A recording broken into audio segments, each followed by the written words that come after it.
In those days, the multitude being very great and having nothing to eat, Jesus called his disciples unto him, and saith unto them, I have compassion on the multitude, because they have now been with me 3 days, and have nothing to eat.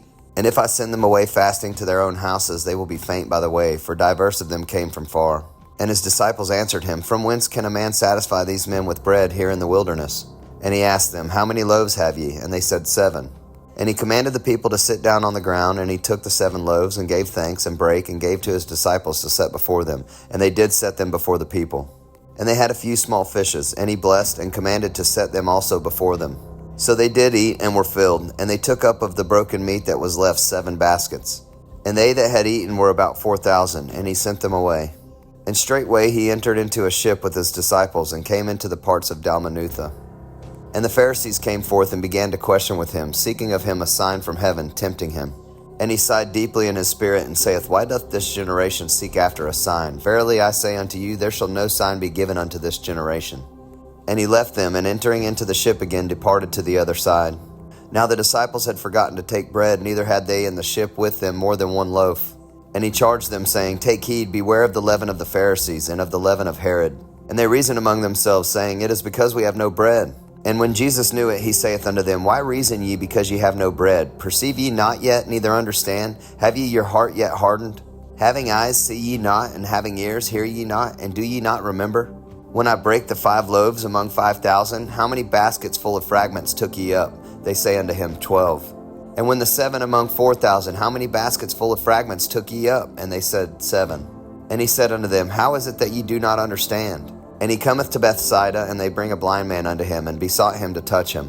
And he took the blind man by the hand, and led him out of the town. And when he had spit on his eyes, and put his hands upon him, he asked him if he saw aught. And he looked up and said, I see men as trees, walking. After that he put his hands again upon his eyes, and made him look up, and he was restored, and saw every man clearly. And he sent him away to his house, saying, Neither go into the town, nor tell it to any in the town. And Jesus went out and his disciples into the towns of Caesarea Philippi. And by the way he asked his disciples, saying unto them, Whom do men say that I am? And they answered, John the Baptist, but some say Elias, and others one of the prophets. And he saith unto them, But whom say ye that I am? And Peter answereth and saith unto him, Thou art the Christ. And he charged them that they should tell no man of him. And he began to teach them that the Son of Man must suffer many things, and be rejected of the elders, and of the chief priests and scribes, and be killed, and after 3 days rise again. And he spake that saying openly, and Peter took him and began to rebuke him.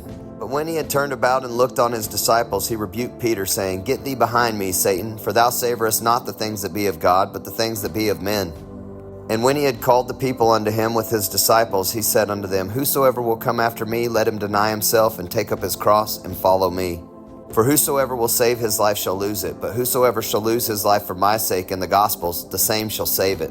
For what shall it profit a man if he shall gain the whole world and lose his own soul?